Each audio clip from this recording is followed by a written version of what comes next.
Sir వాస్తవానికి Kranti Kumar trading చేసే main concept ఇదే. నేను పర్సనల్‌గా ఏ క్షణంలో అయినా ట్రేడ్ చేయటానికి ఇష్టపడే కాన్సెప్ట్ కూడా ఇదే. క్యాండిల్ నేనెందుకు సార్ ఒక ఇండికేటర్ లేకోకుండా ప్రైస్‌ని చూడగానే ఇది కిందికి పడతది, పైకి పెరుగుతదని చెప్పగలుగుతున్నానంటే reason behind the candle reading. ఇది purely candlestick reading. Candle reading అంటే ఇది చాలా పెద్ద లెంగ్తీ సెషన్. బట్ మీకు ఏదైతే అవసరం ఉందో దాన్నే నేను నేర్పించడానికి ప్రయత్నం చేస్తాను.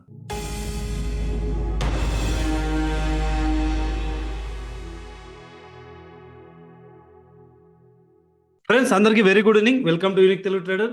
రాజా, ఈరోజు నేను క్యాండిల్ రీడింగ్ చేస్తున్నాను. ఒక్కసారి నా క్యాండిల్ రీడింగ్ అనేది ఎలా ఉందో మీరు చూడండి. ఒక ట్రేడర్గా మన పాత్ర ఎప్పుడు ఎలా ఉంటుందంటే, ఈ క్యాండిల్ అనేది ఫామ్ అయిన తర్వాత అరే ఈ క్యాండిల్ చూడడానికి ఎలా ఉంది, ఒక రెడ్ క్యాండిల్ అంటే మన బ్రెయిన్ ఎలా యాక్సెప్ట్ చేస్తుంది, రెడ్ అంటే మార్కెట్లోకి సెల్లర్లు వచ్చారు అన్న మైండ్ మన బ్రెయిన్ యాక్సెప్ట్ చేస్తుంది వాస్తవానికి. ఎందుకంటే మన గతంలో నేర్చుకున్న నాలెడ్జ్ ప్రకారం రెడ్ క్యాండిల్ చూడగానే సెల్లర్ వచ్చాడని, గ్రీన్ క్యాండిల్ చూడగానే బయ్యర్ వచ్చాడని మన బ్రెయిన్ మ్యాక్సిమం యాక్సెప్ట్ చేస్తుంది మ్యాక్సిమం. సో అందరికీ ఇదే తెలుసు. మీరు ఎప్పుడు కూడా క్యాండిల్ రీడింగ్ అనేది ఏ టైం ఫ్రేమ్లో అయినా పనిచేస్తుంది. ఇప్పుడు నేను చెప్పిన ఈ క్యాండిల్ రీడింగ్ ఎక్కడ పని చేస్తుంది, ఎక్కడ పని చేయదో ఒకసారి చూద్దాం. మార్కెట్లో ఫస్ట్ ఒక గ్రీన్ క్యాండిల్ ఫామ్ అయింది. అందరూ ఏమనుకుంటారు, సో బయ్యరో సెల్లరో వాటెవర్ ఫైటింగ్ జరిగిన తర్వాత గ్రీన్ క్యాండిల్ క్లోజ్ అయితే మార్కెట్లో అందరూ బయ్యర్స్ వచ్చినారేమో అనుకుంటారు. కానీ నెక్స్ట్ క్యాండిల్ బయ్యర్ పాత్ర పోషించలేదు, సెల్లర్ పాత్ర పోషించింది. అది కూడా బయ్యర్ ఇంత ఫైటింగ్ తర్వాత వచ్చిన బయ్యర్కి కంప్లీట్గా ఆపోజిట్గా బయ్యర్ యొక్క బాడీకి ఏ మాత్రం అంచనా వేయని విధంగా సెల్లర్ బాడీ ఫామ్ అయింది. ఇప్పుడు మన మైండ్ సెట్ ఏంది, ఇంత పెద్ద సెల్లర్ వచ్చిన తర్వాత మార్కెట్ ఇంకా ఘోరంగా పడుతుందేమో అనుకుంటారు. కానీ నెక్స్ట్ క్యాండిల్ ఆ సెల్లర్ కంటే ఇంకొంచెం సెల్లర్ తక్కువైనాడు మార్కెట్లో. సరే ఇంకా తక్కువైనాడు కదా, ఇంకా కంప్లీట్గా బయ్యర్ క్యాండిల్ ఏమైనా వస్తుందని చూస్తే నెక్స్ట్ బయ్యర్ రావట్లేదు, మళ్ళీ సెల్లరే వచ్చినాడు. సరే ఈసారి ఇంకా సెల్లర్ వచ్చినాడు కదా అని అంత గుడ్డిగా మనం నమ్మలేము. ఇంకొక క్యాండిల్ కోసం వెయిట్ చేస్తామంటే మనం ఏదైతే బ్రెయిన్లో అనుకున్నామో అనుకున్న క్యాండిల్ దగ్గరగా బయ్యర్ వచ్చినాడు, కానీ మనం ట్రేడ్ చేయలేదు. అరే బయ్యర్ వచ్చినాడు కదా నమ్మకంగా నెక్స్ట్ ట్రేడ్ మనం తీసుకుంటే సెల్లర్ అయినాడు. ఫుల్ కన్ఫ్యూజన్ అయిపోతుంది బ్రెయిన్. అరే నేను ఒకటి థింక్ చేస్తున్నా, ప్రీవియస్ క్యాండిల్ ఏమి ఇన్ఫర్మేషన్ ఇస్తుంది, ప్రజెంట్ క్యాండిల్ ఏ విధంగా ఫామ్ అవుతుంది, ఎక్కడ కూడా పొంతన లేదు. ఎందుకు పొంతన లేదు అంటే, మీరు ఎప్పుడు కూడా క్యాండిల్ రీడింగ్ అంటే క్యాండిల్ టు క్యాండిల్ రీడింగ్ చేసేది కాదు. ఒక జోన్ దగ్గర నుంచి మార్కెట్ ఫాల్ అయితే ఎంతవరకు ఫాల్ అవుతుంది, ఎక్కడికి మార్కెట్ ఎలా వెళ్తుంది అన్న పాయింట్ మీరు ఆలోచన చేయొద్దు. ఇది ఇక్కడి నుంచి బయలుదేరితే ఎక్కడ వరకు బయలుదేరుతుంది, ఎక్కడి నుంచి మొదలైందో అక్కడ వరకు వెళ్తుంది. ఇక్కడ వెరీ ఇంపార్టెంట్. ఒక లో పాయింట్ ఫామ్ అయింది. ఎప్పుడు కూడా క్యాండిల్ రీడింగ్లో ఫస్ట్ క్యాండిల్ లో మార్క్ చేసుకున్నాం. ఫస్ట్ క్యాండిల్ ఒక సింగిల్ క్యాండిల్లో మనం క్యాండిల్ రీడింగ్ చేయలేమని చెప్పాం. At least group of candles 3-4 candles కావాలి. సో ఆ తర్వాత ఒక లో ఫామ్ అయింది, ఇంకోటి ఈ 2 క్యాండిల్స్ ఫామ్ అయినాయి, right? Yes sir no? So ఈ తర్వాత 1 2 3 క్యాండిల్స్ ఫామ్ అయినాయి. ఇది ఒక లో పాయింట్ అని మనకు కన్ఫర్మ్ అయిందా లేదా?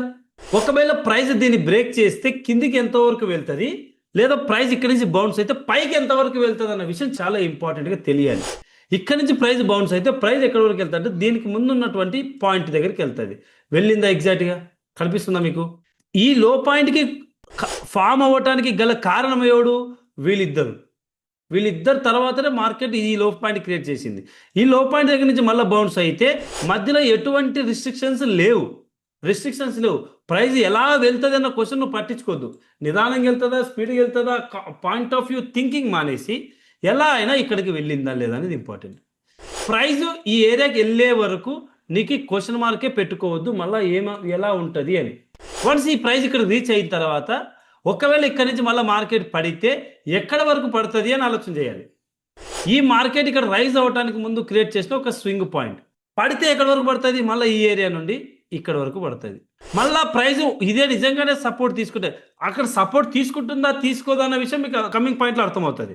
సరే ఇక్కడ నుంచి మళ్ళీ ప్రైస్ బయలుదేరితే ఎక్కడి వరకు బయలుదేరాలి, ఈ పాయింట్ దగ్గరికి బయలుదేరాలి. వెళ్ళింది. ఈ పాయింట్ దగ్గర నుంచి బయలుదేరితే ప్రైస్ ఇక్కడికి వెళ్ళినది ఎలా వెళ్ళింది, అసలు వీరికి ఏ మాత్రం సంబంధం లేదన్నట్లు వెళ్ళి పైన క్లోజ్ అయింది క్యాండిల్. Yes sir no? మీరు ఎవరికైనా రెస్పెక్ట్ ఇస్తేనే తిరిగి మీకు రెస్పెక్ట్ ఇస్తారు, అవునా? ఈ కేసెస్లో ఈ క్యాండిల్ ఏ రకంగా ఈ లెవెల్కి రెస్పెక్ట్ ఇచ్చిందా? రెస్పెక్ట్ అంటే ఏంది, కనీసం టచ్ చేసి కొంచెం బౌన్స్ అవ్వాలి, బెండ్ అవ్వాలి, తలకాయ వంచాలి. ఈ క్యాండిల్ తల వంచిందా? ఈ క్యాండిల్ తల వంచిందా? వెళ్ళి టచ్ చేసి కొంచెం రెస్పెక్ట్ వంగి తర్వాత డిసిషన్ తీసుకుంది కిందికి వెళ్ళాలో పైకి వెళ్ళాలో, రైట్? ఇక్కడ కూడా ప్రైస్ ఇక్కడ రాగానే ఈ లెవెల్కి టచ్ చేసి ఇక్కడ ఆగి రెస్పెక్ట్ ఇచ్చి తర్వాత డిసిషన్ తీసుకుంది పైకి వెళ్ళాలో లేదో అని. Is clear? ఆగాలి. ప్రతి ఇంటి గడప దగ్గర ఆగాలి. నువ్వు రాజకీయ నాయకుడిగా గెలవాలి అంటే ప్రతి ఇల్లు నీకు అవసరమే. ప్రతి ఇంటికి వెళ్ళి దండం పెట్టాల్సిందే నువ్వు లాస్ట్కి పెద్ద ఎత్తున గెలవాలి అంటే. ఇక్కడ ఉన్న ఇంటికి ఏ మాత్రం రెస్పెక్ట్ లేకోకుండా వెళ్ళిందా లేదా? అలా వెళ్ళినప్పుడు ఈ ప్రైజ్ ఎటువంటి పరిస్థితులలో కూడా పైకి వెళ్ళదు. ఎందుకంటే రెస్పెక్ట్ లేకుండా పోతే వాడు గెలవడు, తిరిగి మళ్ళా ఈ ఏరియాకి వస్తాడు. వచ్చినాడా? ఈ వచ్చిన తర్వాత రెస్పెక్ట్ ఇచ్చి అప్పుడు బయలుదేరటం ట్రై చేస్తాడు. అలా మళ్ళా ప్రయత్నం చేస్తాడు. తర్వాత ఎక్కడి వరకు వెళ్తాడు అంటే ప్రైజ్ ఇక్కడికి రీచ్ అయిన తర్వాత ఇక్కడి నుంచే ప్రైజ్ కిందికి ఎందుకు పడిందో కమింగ్ డేస్ లో నేర్పిస్తాను. కానీ ఒక కారణం చేత ప్రైజ్ వెనక్కితే వచ్చి ఇతనికి ఎందుకు రెస్పెక్ట్ ఇవ్వలేదు అని చెప్పి అక్కడ ఉన్న వాళ్ళందరూ చెప్తే ఇతని దగ్గర కూడా ఓట్ బ్యాంక్ ఉంది, అతనికి రెస్పెక్ట్ లేకపోతే ఆ ఓట్ బ్యాంక్ మిస్ అవుతావు. ప్రతి చిన్న ఓట్ బ్యాంక్ కూడా మనకి అవసరమే. ఎందుకంటే ఈడ పోటీ చేస్తున్న ఈ క్యాండిడేట్కి డబ్బులు ఉన్నాయి, అందుకే కొన్నిసార్లు చిన్న చిన్న ఓట్ బ్యాంక్ని లైట్ తీసుకుంటాడు. కానీ ఇక్కడ ఈ కేసెస్లో ప్రతిదీ చిన్న ఓట్ బ్యాంకే, ప్రతి ఒక్కరిని కలుపుకుంటేనే గెలుస్తాడు. అందుకనే తిరిగి మళ్ళీ వచ్చి కలుపుకున్నాడు. రైట్?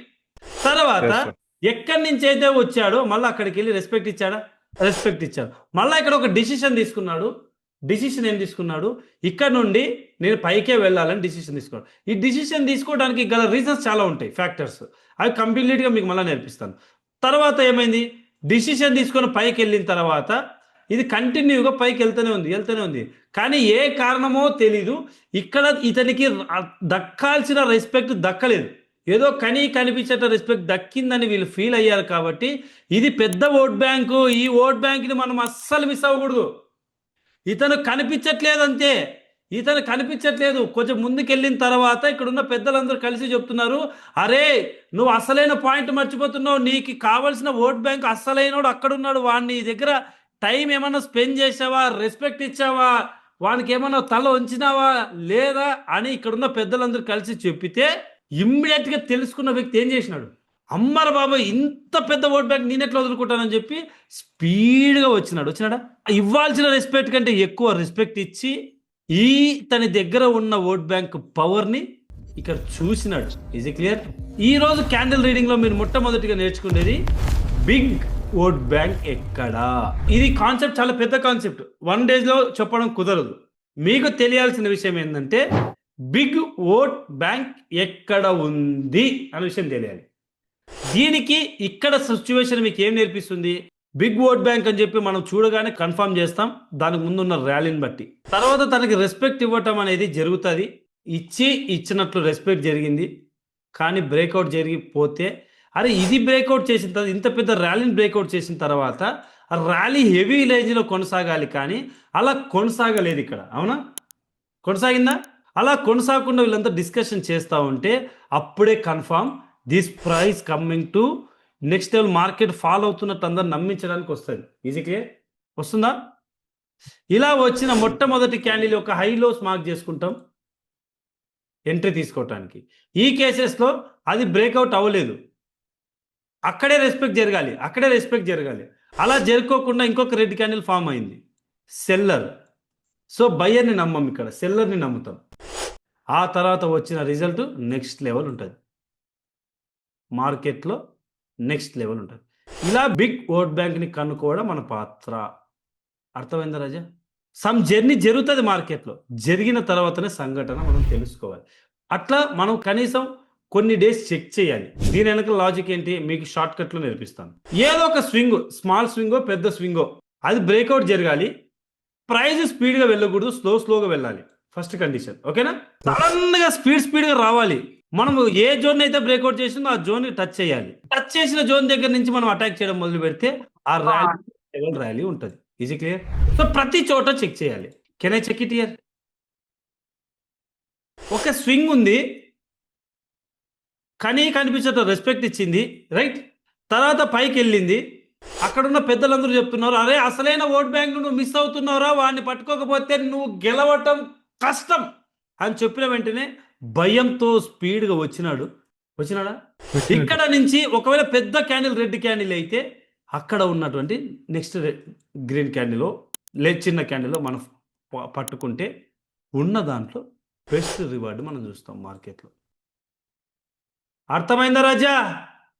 Yes sir. అర్థమైంది సార్. ఇక్కడ చూడండి, ఇది ఓన్లీ బయ్యర్ పాయింట్ ఆఫ్ వ్యూలోనా, సెల్లర్ పాయింట్ ఆఫ్ వ్యూలో కూడా చూడొచ్చా? ప్రస్తుతానికి మీకు బయ్యర్ పాయింట్ ఆఫ్ వ్యూ అర్థమైంది కాబట్టి బయ్యర్ పాయింట్ ఆఫ్ వ్యూలో చూడండి. సెల్లర్ పాయింట్ ఆఫ్ వ్యూ మళ్ళీ థింక్ చేద్దాం. కాన్సెప్ట్ చిన్నగా నేర్చుకోవాలి. ఓకేనా? ఇక్కడ స్పీడ్గా వచ్చినాడా? Yes or no? Yes sir. ఎక్కడైతే స్పీడ్గా వస్తున్నాడో వీడు రావటానికి గల రీజన్ ఏమన్నా ఉందేమో చెక్ చేసుకోవాలి. Is it swing? Yes or no? ఒక జోన్ దగ్గర లైట్గా రెస్పెక్ట్ ఇచ్చి బ్రేక్అవుట్ జరిగి ప్రైస్ అనుకున్నంత రేంజ్లో చిన్న కదులుతూ ఉంటే మళ్ళీ ఇక్కడ ఫాల్ వస్తుంది. ఎందుకు ప్రైస్ కదలట్లేదు? ఒక స్వింగ్ని బ్రేక్ చేసిన తర్వాత ప్రైస్ చాలా రేంజ్లో కదలాలి. అలా కదలలేదు అంటే అక్కడ సంథింగ్ ఇన్ఫర్మేషన్ గాట్ మిస్లీడ్.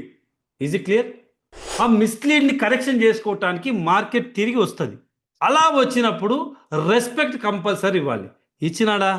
ఈ ట్రేడు మీరు అలవాటు చేసుకుంటే స్టాక్ మార్కెట్లో కింగ్ అయి కూర్చుంటారు. ఎందుకు సార్ అంత కాన్ఫిడెంట్గా చెప్పగలుగుతున్నారంటే no price action, no indicators, just wait for the setup.